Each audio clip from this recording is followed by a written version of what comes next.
that gets the cutest Mike award. It's also like oversized.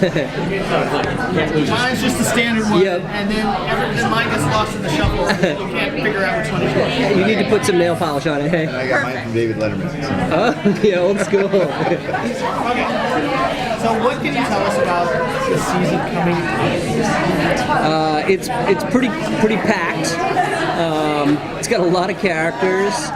It's got a lot of crazy conceits.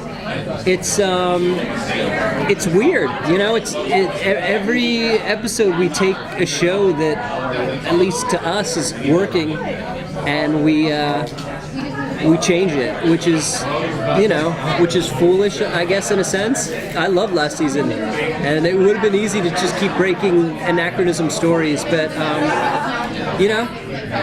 bringing Constantine on the show is obviously going to change the genre a little bit, and like I don't want to tame that man. I don't want him to become like a lovable, docile, legend who does his chores and follows the rules. Like he's a dark, messed up fella, and I think our legends are like really going through some adult issues. When they started the show, nobody really had a lot going on, but now they're sort of entering, I guess, a version of middle age where Sarah's settling down, she's got a relationship, Nate reconnects with his father, Zari's made, I guess she really hasn't found peace with trying to save her. Everybody's in this weird transition, which, again, maybe that's just us writers writing what we know, but, our show is a lot of crazy goofiness, but it's also like, there's some pretty heavy character stories at the center of it all. Fan reaction to Bebo. Yeah. It's a huge thing. A lot of that's part of the craziness. Yeah. How do you keep from, say, overusing something like that? Yeah. Like, obviously, everyone wants to know if Bebo will be back this season, and like, you go to well for many times. Yeah, I agree. I mean, I don't think you can just sit around waiting for lightning to strike twice. I mean, certainly we had no idea that would stick with anybody. I think there was a better than average chance that would have flopped in my mind before we did it. So to me, that's just a license to try it again with something new. Which is not to say that Bebo won't have his day in the sun. Maybe today will be that day, in fact. But I think on the show, as writers, we're like, well, what's the new thing? Because otherwise it just feels like you're a rock star doing a nostalgia act, and like, you know what? Well, I don't want to knock the Stones, but it must be hard to play Satisfaction. Do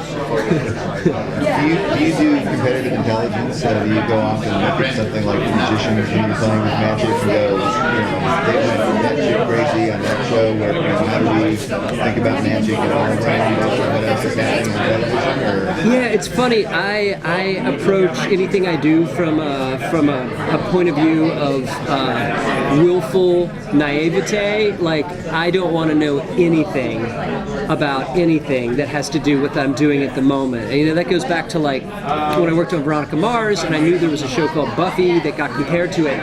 I fastidiously never watched Buffy because I was like, I do not want to watch something that I could then feel like I'm ripping off. And so like I'm pretty staggeringly ignorant when it comes to certain things that we're going to do. But I do have writers who are just like encyclopedias of every genre, and they're like, well, Supernatural did that in season 8, and I'm just like, well, I can't help that. Like, I swear to God, I honestly didn't know that. Because, again, maybe we'll do something that somebody else has done before. In fact, I almost guarantee it, but I can guarantee that we'll never do it in the same way. Certainly not in the same spirit. So the premise of the show is basically expendables. Yes. People who are not going to make any impact on the timeline. I think that feeling is something a lot of like viewers in real life are thinking, is my life will be meaningful at all? How do you hope or think that the show helps viewers viewers deal with that sort of existentialism? Yeah, well, it's funny because most superheroes, it's all about defining yourself on like the world scale. Like you want to stand there and have the president put a medal around your neck, and obviously the legends are never going to have that moment. And so for them, they're learning, as I think we all are as people, to define ourselves by the way we're received by the people in our immediate lives. And like I think that there's this incredible sweetness that they've established this simulacrum of a dysfunctional family where somebody like Mick Rory is as close to he will ever be to being like loved and supported. And of course that means you're also resented and mocked, you know, like any good family. But like, I mean, that's like the real heart of our, I think that's what people respond to, is because like the fantasy about saving the world is something to me that children have. And when you're an adult, the fantasy you have is that you'll find love and acceptance despite your weirdness. You know? Yeah. That's why we're here. Yeah.